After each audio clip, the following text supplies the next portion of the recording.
Okay, so I'm going to actually be talking about youth, and I'm not going to have any PowerPoint slides, so that's a good thing. Because as a part of the neuroscience, you will find that brain cannot process information simultaneously while you're reading the PowerPoint and when you're hearing me. You can hear me, but you can't read, or if you read, you can only hear blah, blah, blah, blah. So the point is, I don't want to sound like blah, blah, blah, so I'm not going to use PowerPoint. So, what is it about us that makes us who we are? At the end of the day, we all look at the problems in the world. And we always say, why doesn't somebody do something about it? We never look inside us and say, why don't I do something about it? What is it that I can do to make that ground impact? Each one of us has that power. How do we choose to utilize that power is what makes it different. If you think about where the technology is headed, there is no problem that's big enough that the innovation and entrepreneurship can solve. It doesn't matter what your passion is, whether your passion happens to be solving the healthcare problem, whether your passion happens to be solving the education problem, all of those problems can be solved by thinking differently. How do you think differently?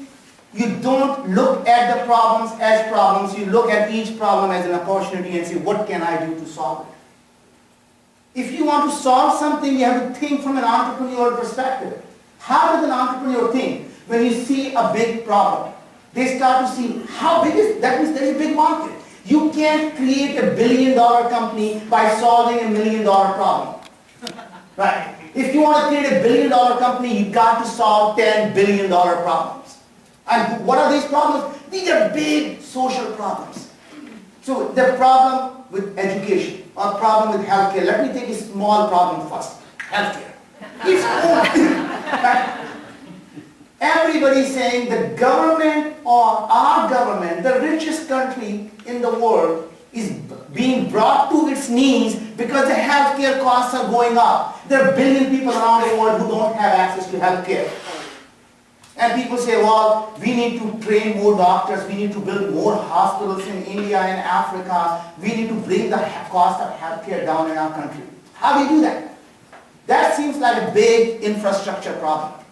And the way entrepreneur solves that problem is, it converts the infrastructure problem into a knowledge problem.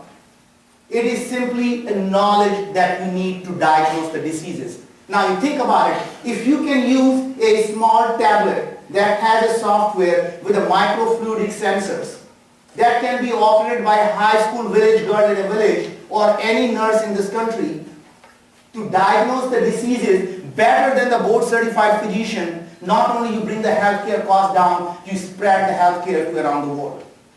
Think about that. That's just a simple entrepreneurial way of solving problems. So now let's look at the second problem that we are here to talk about, the education.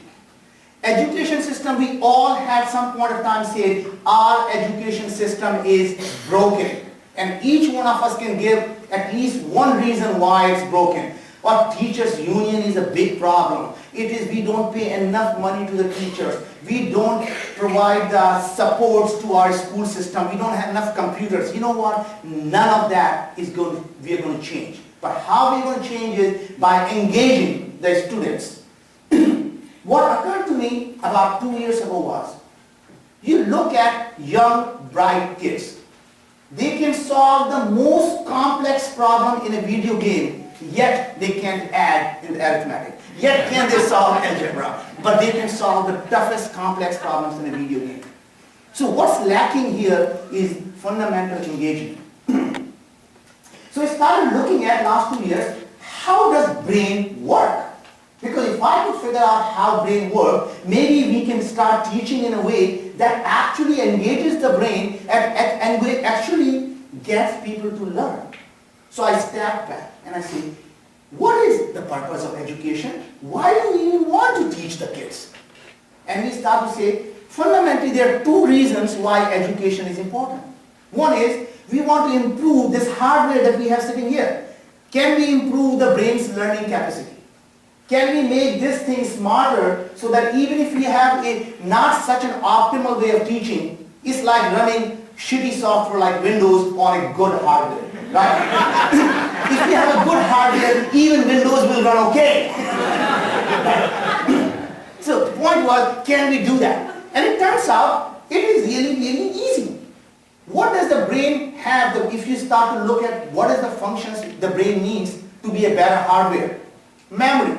There are 4 types of memory. The short-term memory, the long-term memory, the episodic memory, the declarative memory. We can improve each one of them by simply training the brain. The fundamental change that has happened in the last 20 years is we learned the brain is not static. Brain, the neuroplasticity has been proven time and time again. When you lose your eyesight, that part of the brain gets used for something else and you have a better touch sensors. Your brain suddenly starts to use the things, so you have a better feeling about. You can start to hear things that nobody can hear because your eyes that were using the part of the brain is no longer needed. So brain rewires itself. At any age, your brain is constantly being wired and rewired at any age. Not that when you're young, not when you're old like me. At any age, when you and I are talking, our brains are being wired and rewired. Now, if you can start to think about, can we improve the processing speed of the brain? Can we improve the executive function of the decision making of the brain? Can we improve the spatial skills of the brain? All of those things can be done. Interestingly, one of the things that we as parents hate most is very, very good for the brain, which is the first-person shooting games. Think about it. Every one of us will say, oh my God, I can't get my kid off the Call of Duty or Black Ops. You know, let them play. It's really, really good for them. And here's why. It turns out that there is a lot of research actually done. When you are playing the first-person shooting game, to think about what's going on. You are constantly making decisions every second. The enemies on the front, enemies on the left, enemies on the right, and you're constantly making decisions how to optimally get to the point where you want to go. That not only increases the processing speed of the brain, it also increases the decision-making functions. It also improves your spatial skills. If you are like me, who did not play video game growing up, because we were so poor, we didn't have video games, right? Actually, when now I sit down with the kids and I'm trying to play the video game, I can't see the whole screen. I say, tell me how many seconds are left, tell me how many points I have here. The kids can't see the whole thing. That spatial skills is developed through that. So the point is, our brains are being improved every day. So let's come back to the second part of why we have education, which is to teach the brain the skills that you need, which is a software. This gets really interesting. So the more I start to learn about how does brain learn?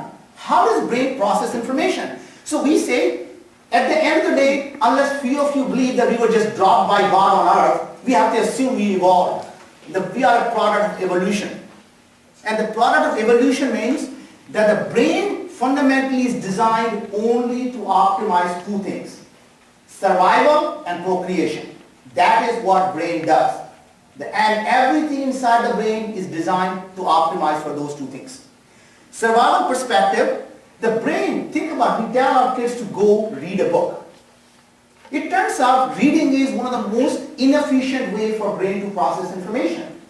Because when we were growing up, we were living in a jungle, nowhere it says T-I-G-E-R coming, run. It didn't.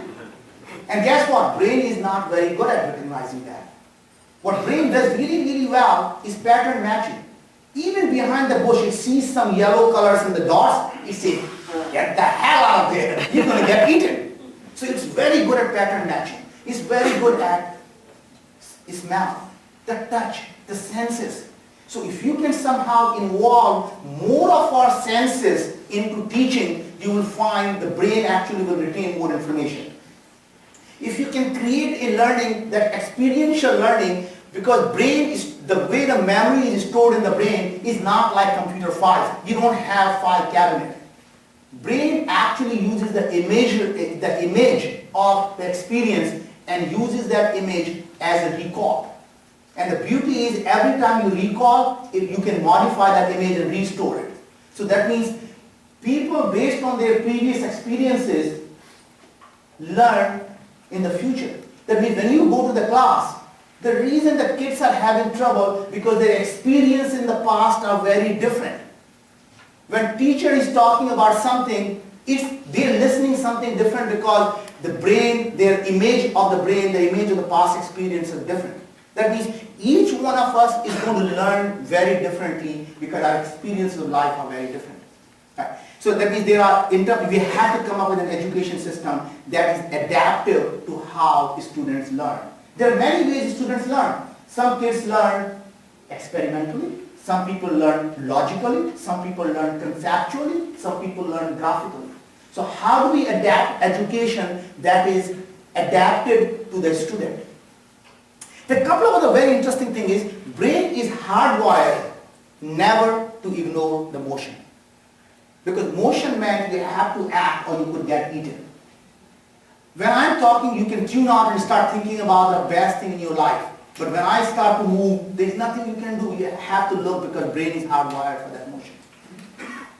There are a couple of very interesting things that brain also has to encourage certain behavior and engagement.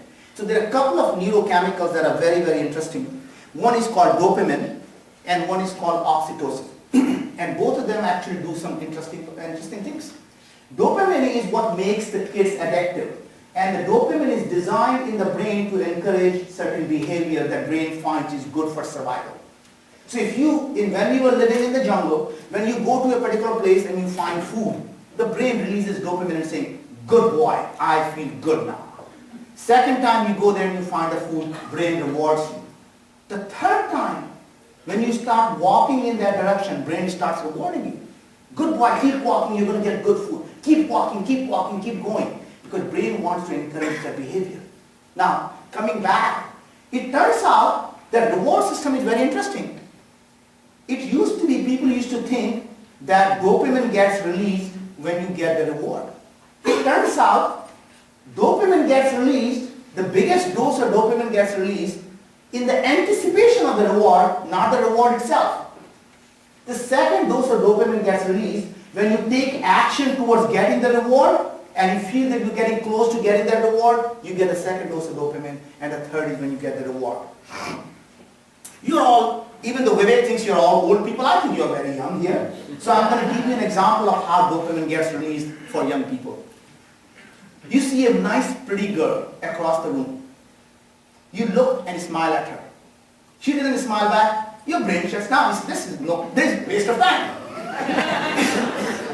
You look at her, she smiles back, you're thinking, good. You look back again, you smile, she smiles back, you're thinking, anticipation of reward. So that's the first dose of dopamine you just got. Now you get up and you introduce yourself.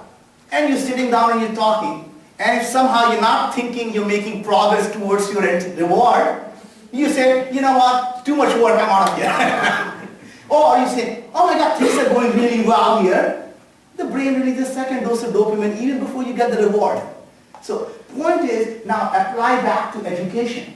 When the children are learning, they need to feel there is a reward at the end. They need to be able to anticipate that reward. And when they are studying, they need to feel they're getting closer to that reward, because they don't, just like any man, they walk away, they say, there's nothing here. There's nothing here for me.